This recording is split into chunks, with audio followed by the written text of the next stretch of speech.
A very good morning to all of you. In this lecture, I shall be dealing with new criticism. We have already understood modernism in literary criticism or literary modernism with reference to T.S. Eliot and his contemporaries. And we studied an essay by T.S. Eliot, The Function of Criticism. Then now we shall go ahead with the function of poetry. I'm sorry. Now we shall go ahead with new criticism. Let's first of all understand that new criticism was a formalist movement. Now, what is a formalist movement? I am sure that you have gone through the terms, literary terms and concepts uh, for understanding the different concepts, etc. At the same time, I had also explained it in your class. So it is related to Russian school of formalism and even the Prague school of formalism, wherein the form was emphasized. Now, what is this form? Let's try to understand. By form, we mean the apparent structure of the text. So the structure of the text became important in the study of literature. So the critics of this particular school started emphasizing on the form of the text in their study of literary theory, at the same time literature.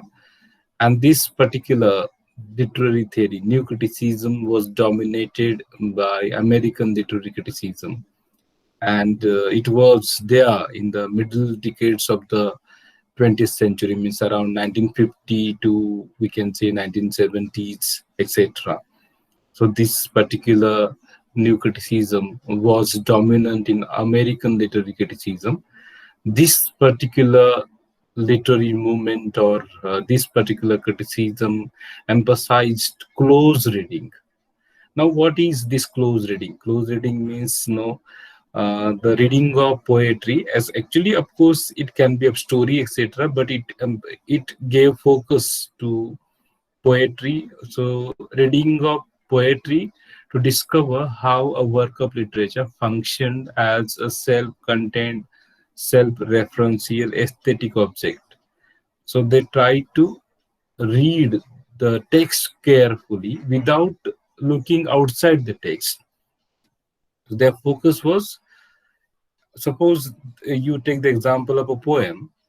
So without reference to the author's background, the social, cultural, biographical, autobiographical aspects or historical aspects taken into consideration, only the study of the text itself became important. And this was to discover how a work of literature functioned. Close means very careful reading, means while reading a particular poem, they try to understand how literature can function as a self-contained text. Okay, so that was their focus. It emphasized on close reading to discover how a work of literature functions as a self-contained, self-referential. Means the meaning of the text is within the text. It contains, say it is self-contained. We need not to see outside the text. At the same time, the reference is within the text itself. You should not go out of the text to understand the references. As I said, whatever historical, sociological, or biographical, autobiographical elements uh, were taken into consideration in the study of the text. This particular criticism discouraged such kind of approach. So they thought that the text itself is an aesthetic object. The work of literature itself is an aesthetic object. The complete meaning of the work of literature is there within the text.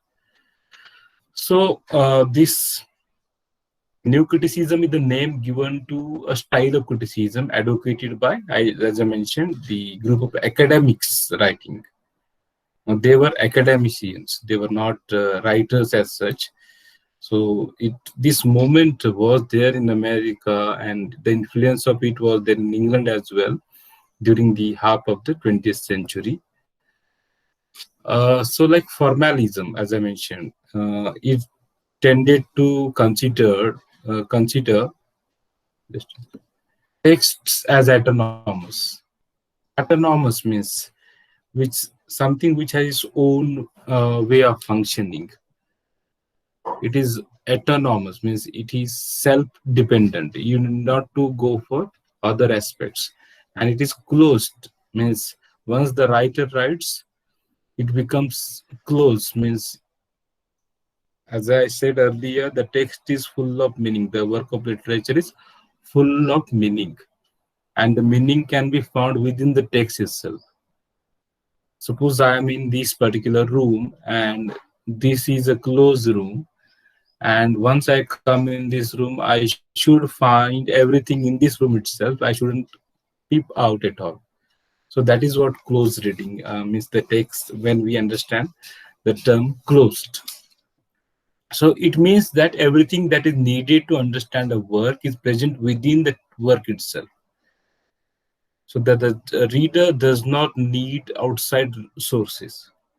As I mentioned earlier, the reader does not need to study the author's biography or any other related aspect to fully understand the text. Of course, it does not mean that they didn't take the relevance of the author into consideration.